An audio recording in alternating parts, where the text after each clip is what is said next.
Greetings and welcome to Week 10 of GIS 4630, Public Domain Data for GIS. Joseph Kursky here with you.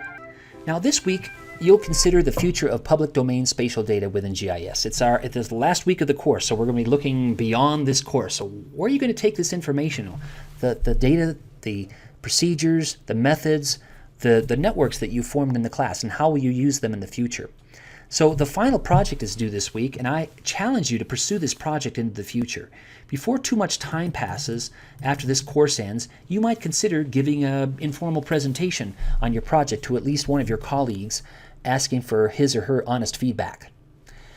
Also, I want you to read Chapter 10 in your textbook about the future of public domain spatial data in GIS. This will provide some good context for our look forward. Also, consider your reading and consider the questions below that I pose when you respond to the discussion forum. What are two items about the future of public domain spatial data from your Chapter 10 reading struck you as the most significant and why? Also, your assessment of this course. Were your goals met? What would you have liked to spend more time on, less time on? Also, a one-paragraph summary of your final research project, so that your colleagues can review and comment on it. Feel free to pose questions that you might like their feedback on. And finally, your plans for the future in terms of what you will do with GIS and the spatial perspective. Now, a few more words about the final project. The final project is due the last day of class. It's a project proposal using public domain data that includes the following components. 1, a problem or an issue that will be studied. You need to be articulating what problem or issue you are studying, first and foremost. Number 2, a hypothesis or hypotheses detailing what you expect to find out about the problem or issue. 3, the public domain data sources that you will use in your project, where you expect to find those data sources and what will you choose, why you will choose them, and how you will use them. And that touches number 4, a methodology describing what you will do with your public domain data sets. For example, the analysis that you will do with your data.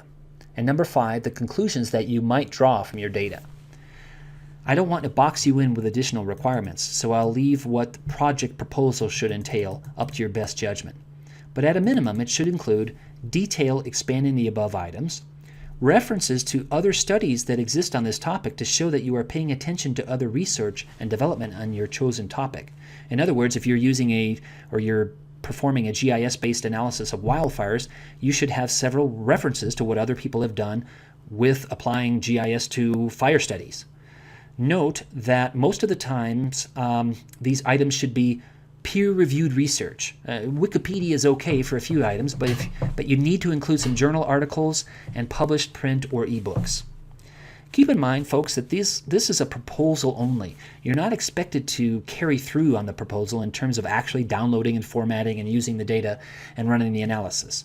I hope you can take this document forward, though, and actually complete the proposed research at some point in the future, but this is only a proposal. Now, I'm here if you would like a sounding board to bounce ideas off of, and I encourage you to share what you're doing with your colleagues so that they will give you feedback. Okay, so that's what we'll do in this last week of the course. Finishing up the lab, reflecting on these discussion questions, finishing your final project.